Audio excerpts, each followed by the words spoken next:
Hello everyone. इस video में हम सेंटेंसेस करने वाले हैं कि सेंटेंसेस क्या होते हैं, वाक्य क्या होते हैं। तो सेंटेंसेस की डेफिनेशन है, generally we use words in group, a group of words which make a complete sense is called sentence. Sentence किसे कहते हैं? एक शब्द शब्द शब्द शब्द, एक एक शब्द से, एक एक वर्ड से, ठीक है, क्या बनता है? हमारा एक वाक्य बनता है, एक सेंटेंस बनता है, एक वर्ड से जोड़कर हमारा सेंटेंस बनता है, वाक्य बनता है, ठीक है। और ग्रुप ऑफ वर्ड्स, अगर हम शब्दों को एक साथ जोड़ देंगे, वर्ड्स को एक साथ जोड़ देंगे तो वो क्या बनाएगा? कंप्लीट सेंस बनाएगा। मैं कहूँ कि for example, Komal is good girl, तो मैंने अलग अलग वर्ड्स हैं, ये भी वर्ड है, ये भी वर्ड है, ये भी वर्ड है, ये भी वर्ड है, ठीक है। तो अब इन वर्ड्स को मैंने एक साथ जोड़ दिया, मैंने कहा कोमल इज़ अ गुड गर्ल, कोमल एक अच्छी लड़की है। तो ठीक है, एक एक वर्ड से हम क्या बनाते हैं? एक एक वर्ड से हम पूरा सेंटेंस, पूरा वाक्य बनाते हैं, ओके। और गाइस, सेंटेंस हम उसे भी कहते हैं जो कंप्लीट सेंस बनाता हो, उसका मतलब हमें पता हो। मैं कहूँ इस कोमल टू, ये क्या है? इसकी कोई मतलब नहीं निकल रहा है, इसकी कोई सेंस नहीं निकल रही है। अगर अच्छी तरह बोले कोमल इज अ गुड गर्ल, तो इसकी सेंस बन रही है, ठीक है। तो उसे भी सेंटेंस कहते हैं। अब बात करते हैं पैटर्न ऑफ सेंटेंस, ठीक है। हिंदी में अलग पैटर्न होता है और इंग्लिश में अलग पैटर्न होता है, ठीक है।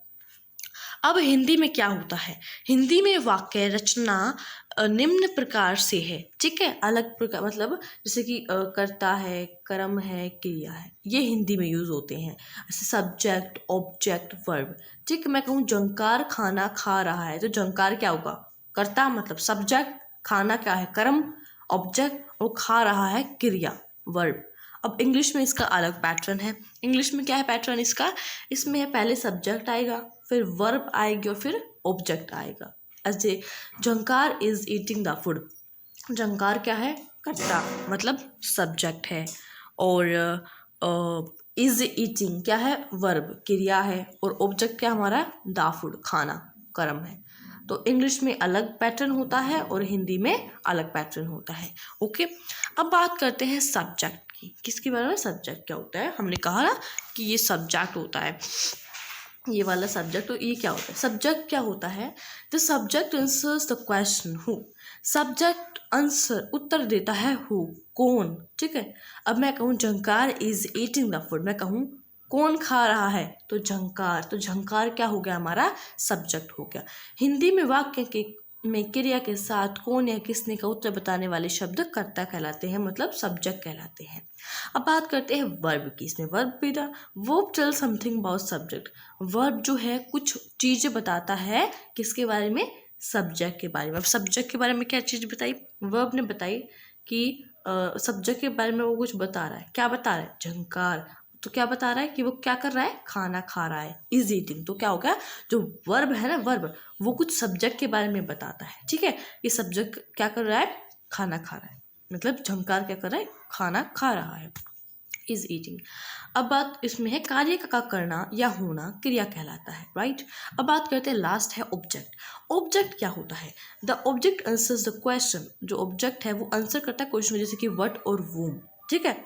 मैंने कहा हिंदी के वाक्य में क्रिया के साथ क्या या किसने का उत्तर बताने वाले शब्द कर्म कहलाते हैं, जो आंसर देते हैं क्या, किसने, कैसे, मतलब इसका आंसर देते हैं ना, क्या, किसने, उसका जो आंसर बताते हैं उसको कहते हैं कर्म। जैसे मैं कहूँ कि क्या और किसने, ठीक है, तो मतलब क्या और किसने का जो आंसर बताते हैं ना, उनको क्या कहते हैं? ऑब्जेक्ट कहते हैं। ये क्या किसने का जवाब बताता है, ये आंसर देता है, ठीक है, तो इसको कर्म कहते हैं, हिंदी में कर्म। तो अब देखते हैं पार्ट्स ऑफ सेंटेंसेस। सेंटेंसेस कितने प्रकार के होते हैं? Each sentence is a subject to speak about and say or predicate something about that subject. So every sentence has two parts. अगर पूछा जाए, पेपर में आ जाए कि सेंटेंस के कितने भाग होते हैं, कितने पार्ट्स होते हैं, ठीक है, कितने पार्ट्स होते हैं, तो दो होते हैं। कौन कौन से? एक होता है सब्जेक्ट और एक होता है प्रिडिकेट, ठीक है। अब सब्जेक्ट क्या होता है? A person and thing about which something is said is known as subject. वाक्य का वह भाग जिसमें किसी व्यक्ति या वस्तु की जानकारी हो कर्ता कहलाता है। सब्जेक्ट किसे कहते हैं? अ पर्सन, कोई भी पर्सन या फिर कोई भी चीज। A person and thing about which something is sad. देखो सब्जेक्ट किसे कहते हैं? कोई भी पर्सन या फिर कोई भी व्यक्ति या फिर कोई भी वस्तु के बारे में कुछ बताया जाए, कुछ उसके बारे में जानकारी दी जाए तो उसे सब्जेक्ट कहते हैं। क्या? किसी पर्सन के बारे में या फिर किसी थिंग के बारे में, किसी चीज़ के बारे में बताया जाए, कुछ उसके बारे में बताया जाए, उसके बारे में जानकारी दी जाए तो उसे सब्जेक्ट कहते हैं। अब बात करते हैं प्रेडिकेट की। प्रेडिकेट क्या होता है? Something which is said about the subject is called predicate. वाक्य का वह भाग जो कर्ता के बारे में कुछ कहे विधेय कहलाता है। विधेय कहलाता है। देखो प्रेडिकेट किसे कहते हैं? Something which is sad about the subject is called predicate. Predicate उसे कहते हैं कुछ सब्जेक्ट के बारे में बताया जाए। ठीक है, जैसे कि मैं कहूँ जैसे कि something which is sad about the subject is called predicate. कुछ सब्जेक्ट के बारे में बताया जाए, कुछ सब्जेक्ट के बारे में बताया जाए, जैसे कि कुछ कर्ता के बारे में बताया। जैसे मैं कहूँ कि Jhankar is eating the food. ठीक है, सब्जेक्ट क्या है? जिसके कोई पर्सन के बारे में या फिर किसी चीज़ के बारे में बताया जाए। ठीक है, मैं कहूँ Jhankar is eating the food, तो जंकार क्या है? कर्ता है, सब्जेक्ट है। तो किसी चीज़ के बारे में, किसी वस्तु के बारे में कुछ बताया जाए तो उसे कर्ता सब्जेक्ट कहते हैं, जंकार के बारे में बताया जाए। और प्रेडिकेट क्या था? प्रेडिकेट था something which is said about subject, कुछ सब्जेक्ट के बारे में कहा जाए। क्या? कुछ कर्ता के बारे में कहा जाए। क्या कहा गया है? कि वो खाना खा रहा है। तो ये है ना, इज ईटिंग द फूड, ये हमारा प्रेडिकेट हो गया। और जंकार सब्जेक्ट और ये जो बच गया ये हमारा प्रेडिकेट हो गया। आई होप आपको सब्जेक्ट और प्रेडिकेट में समझ में आ गया होगा। अगर पूछा जाए पार्ट्स ऑफ सेंटेंसेस तो दो होते हैं, सब्जेक्ट, प्रेडिकेट। ठीक है, सो जैसे हाँ देखो ये फिर से आ गया ये एग्जाम्पल। तो अब बात करते हैं generally sentences are of 5 type. देखो सेंटेंसेस 5 तरह की होते हैं, 5 टाइप्स होते हैं। पहला है असर्टिव सेंटेंस, दूसरा है इंटेरोगेटिव सेंटेंस, तीसरा है इम्पेरेटिव सेंटेंस, चौथा है ऑप्टेटिव सेंटेंस और पांचवा है लास्ट एक्सक्लेमेटरी सेंटेंस। तो इनके बारे में डिटेल में समझते हैं। पहला है असर्टिव। ठीक है, निश्चयात्मक वाक्य। ठीक है, a sentence that makes a statement or declaration is called assertive sentence. ये वाक्य है जिसमें साधारण रूप से कोई बात या कथन कहा जाए, उन्हें साधारण या निश्चयात्मक वाक्य कहते हैं। असर्टिव सेंटेंस किसे कहते हैं? असर्टिव सेंटेंस निश्चयात्मक वाक्य वह वाक्य होते हैं जो बहुत ही साधारण, जो बहुत ही सिंपल से होते हैं, बिल्कुल सिंपल। उसमें ना तो नोट होता, ना क्वेश्चन मार्क होता, ना फिर कोई ऑर्डर दे रहे होते हम। मतलब जो सेंटेंस बिल्कुल सिंपल होता है, उसकी सिंपल सी सेंटेंस होता है। ठीक है, जैसे मैं कहूँ I am going, I am eating my food, और कुछ भी कह सकते हैं हम जो बिल्कुल सिंपल सा है। ठीक है, उसे कहते हैं जो बिल्कुल सिंपल से होते हैं। जैसे जंकार एक होशियार लड़का है, तो सिंपल सा सेंटेंस है ना, इसमें नहीं है कि जंकार एक होशियार बच्चा नहीं है, ना क्वेश्चन मार्क है कि क्या जंकार एक होशियार लड़का है, नहीं है ना, ना हम ऑर्डर दे रहे किसी को कि जंकार एक होशियार लड़का है, सिंपल सा है बिल्कुल। तो Jhankar is an intelligent boy, तो बिल्कुल सिंपल सा है।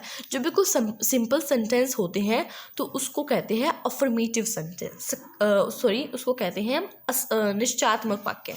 अब देखो, अब असर्टिव सेंटेंस के 2 भाग होते हैं। कितने? असर्टिव सेंटेंस के 2 टाइप्स होते हैं। कौन से?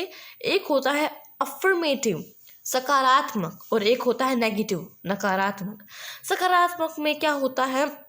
ये वाक्य जिनमें स्वीकार, जिसमें मतलब मैंने फिर से बताया जो बिल्कुल सिंपल से सेंटेंस होते हैं उनको कहते हैं अफर्मेटिव सेंटेंस। और नेगेटिव जिसमें नोट हो कि सुनील एक होशियार लड़का नहीं है, इसमें नहीं आ गया। नेगेटिव मतलब नोट जिसमें आए, तो सुनील एक होशियार लड़का नहीं है तो उसको बोलेंगे Sunil is not an intelligent boy. ठीक है, तो मतलब इस असर्टिव के ही निश्चयात्मक के 2 होते हैं, असर्टिव प्लस नेगेटिव। असर्टिव में बिल्कुल सिंपल सा होता है और नेगेटिव में नोट आता है। अब बात करते हैं दूसरा इंटेरोगेटिव प्रश्नवाचक वाक्य. A sentence which asks question or inquires about something is called interrogative sentence. वे वाक्य जो प्रश्न पूछे या किसी के बारे में खोज करे प्रश्नवाचक कहलाते हैं. Interrogative sentences are of two types. देखो सबसे पहले करते हैं इंटरोगेटिव सेंटेंस होते क्या. प्रश्नवाचक ऐसे सेंटेंस ऐसे वाक्य जिनमें प्रश्न पूछा जाता है. क्या? जिनमें किसी चीज़ की खोज की जाती है, फिर किसी मतलब प्रश्न पूछा जाता है. ये वाक्य जो प्रश्न पूछे किसी के बारे में खोज करे. ठीक है, जैसे कि व्हाट आर यू डूइंग, हम क्वेश्चन पूछ रहे हैं. हु इज स्टैंडिंग आउटसाइड, ये भी क्वेश्चन है. ठीक है, what is your name, where are you from, ये सभी क्वेश्चन है. जिसके पीछे क्वेश्चन मार्क आए ना तो वो क्या हमारा हो जाएगा, इंटरोगेटिव सेंटेंस हो जाएगा. अब इंटरोगेटिव सेंटेंस के दो टाइप्स होते हैं. सेंटेंस विद हेल्पिंग वर्ब होता है और दूसरा होता है sentence with a question word. अब sentence starting with helping verb, सहायक क्रिया से प्रारंभ होने वाले वाक्य का उत्तर यहाँ हाँ या ना में आता है. ठीक है, मैं कहूँ क्या सुनील एक ईमानदार लड़का है. इस सुनील एन होनेस्ट बॉय, इसमें हेल्पिंग वर्ब है. क्या राम पढ़ रहा होगा, विल राम बी रीडिंग. ठीक है, जिसमें सहायक क्रिया से प्रारंभ होने वाले वाक्य क्या कहते हैं, हाँ या ना में आता है. ठीक है, कि क्या सुनील एक ईमानदार लड़का है, क्या राम पढ़ रहा होगा, तो ऐसे. अब सेंटेंस विद क्वेश्चन वर्ड्स. ठीक है, प्रश्नवाचक शब्दों से प्रारंभ होने वाले वाक्य में किसी तथ्य की पूर्ण खोज की जाती है. जैसे कि तुम्हारा प्रधाना अध्यापक कौन है. ठीक है, हु इज़ योर हेडमास्टर, हम क्वेश्चन पूछ रहे हैं. तुम्हारा नाम क्या है, व्हाट इज़ योर नेम, जिसके पीछे क्वेश्चन मार्क आया और मतलब ये क्या हमारा क्वेश्चन वर्ड है.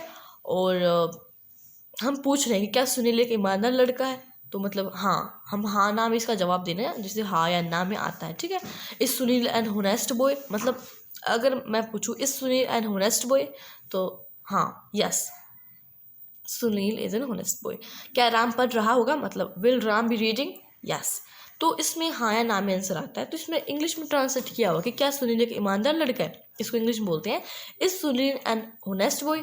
क्या राम पढ़ रहा होगा, विल राम बी रीडिंग. अब बात करते हैं थर्ड की, इम्पेरेटिव सेंटेंस आज्ञा सूचक वाक्य. A sentence which shows order, advice, suggestion, prohibition and request is called imperative sentence. वाक्य जिसमें आज्ञा, सलाह, सुझाव, प्रार्थना आदि हो आज्ञा सूचक वाक्य कहलाते हैं.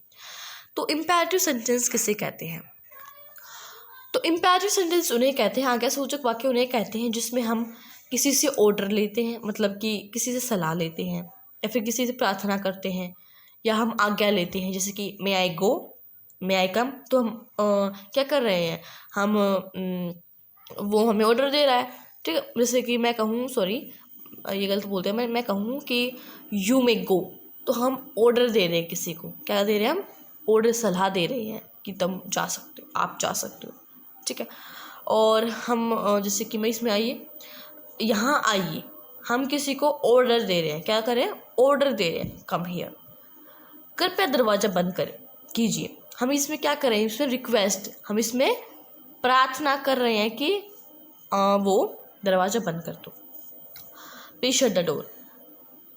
धूम्रपान मत कीजिए, मतलब सॉरी स्मोक मत कीजिए, तो ये क्या है, प्रोहाइबिशन. ठीक है, हम बता रहे किसी को.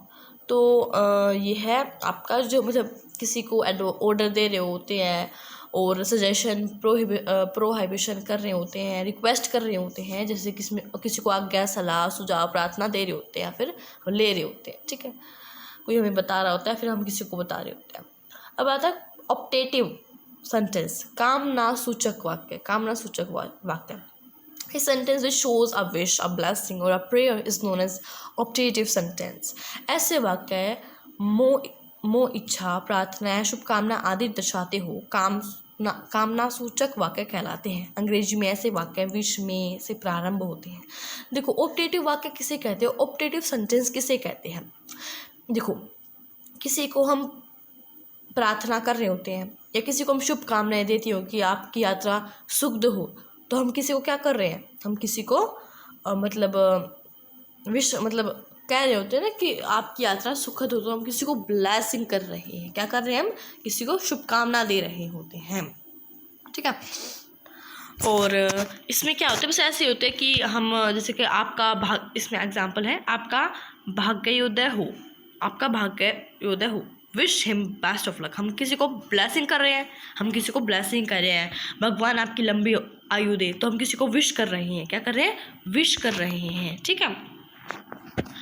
और जैसे कि मे यू लिव लॉन्ग, और आप भगवान आपकी मदद करें, हम किसी की प्रार्थना कर रहे हैं, हम प्रेयर करें, तो मे गॉड हेल्प यू, ठीक है।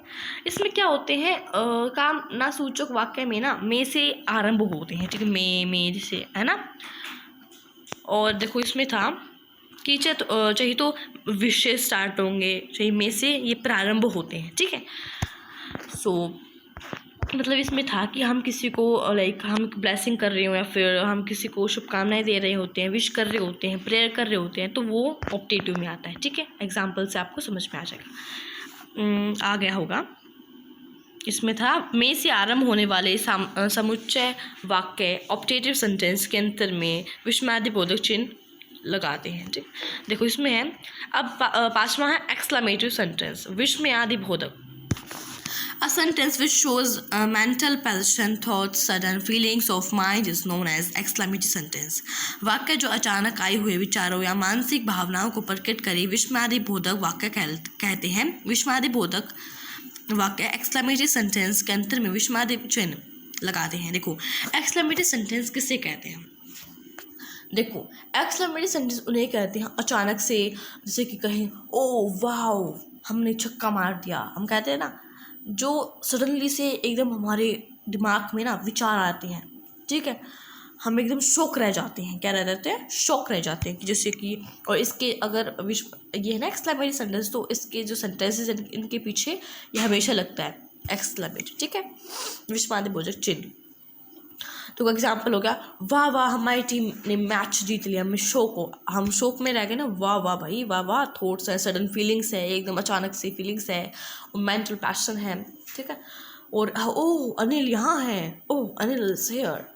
ऑफ उड़ीसा में कई लोग मरे, तो हमें alas many people died in Orissa, हमें दुख हो रहा है, तो जो सडन फीलिंग्स आती है ना, सडन अचानक से जो कोई फीलिंग्स आती है, या फिर एकदम से हमारे थॉट्स आते हैं और भावनाएं जो प्रकट होती है ना, तो मतलब उन्हें क्या कहते हैं, सिंपल सा एक्सक्लेमेटरी सेंटेंस कहते हैं। और हमेशा क्या होता है, हमेशा ये लगता है विस्मयादिबोधक, क्या लगता है, विस्मयादिबोधक चिन्ह लगता है। विस्मयादिबोधक जैसे कि ये रहा देखो एक मिनट, ये रहा आपका एक्सक्लेमेटरी, ये रहा है ना, ये रहा, तो हमेशा इसमें विस्मयादिबोधक लगता है, ठीक है। हम सडन फीलिंग्स आते हैं ना हमारी। अब व्हाट तथा हाउ का प्रयोग करके भी विस्मयादिबोधक वाक्य बनाए जाते हैं। ऐसे वाक्य के अंतर में सहायक क्रिया या क्रिया के बाद विस्मयादिबोधक चिन्ह लगाया जाता है, ठीक है। जैसे कि हम व्हाट से या हाउ से भी कोई सेंटेंस प्रयोग करके हम विस्मयादिबोधक बना सकते हैं कोई सेंटेंस। और इसमें ऐसे वाक्य जो होते हैं ना, अंतर में सहायक क्रिया और क्रिया के बाद, मतलब सहायक क्रिया और क्रिया के बाद ही हम विस्मयादिबोधक चिन्ह लगाते हैं। सहायक क्रिया और फिर क्रिया है, उसके बाद मतलब सहायक क्रिया और क्रिया के बाद हम क्या लगाते हैं, विस्मयादिबोधक चिन्ह लगाते हैं, ये वाला चिन्ह लगाते हैं। जैसे झंकार कितना अच्छा लड़का है ना, तो हमने किसका यूज़ किया, वट का यूज़ किया, हमने किसका यूज़ किया, वट का यूज़ किया, तो what a good boy Jhankar is, तो मैंने कहा सहायक क्रिया और क्रिया के बाद हमारा एक्सक्लेमेटरी लगता है।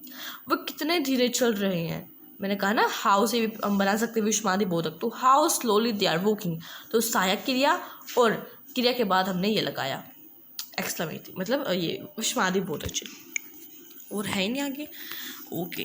सो दिस इज़ आपका जो ये है सेंटेंसेस का ये चैप्टर, आई होप आपको समझ में आ गया होगा। कहीं भी डाउट है किसी भी लाइन में या फिर किसी भी टॉपिक पर, तो आप मुझे कमेंट सेक्शन में ज़रूर बस बताना। अगर आपको मेरी वीडियोस अच्छी लगती हैं तो लाइक करना, सब्सक्राइब करना और शेयर करना, ओके। तो मिलते हैं नेक्स्ट वीडियो में एक अच्छे से टॉपिक के साथ, तब तक के लिए thank you and bye bye.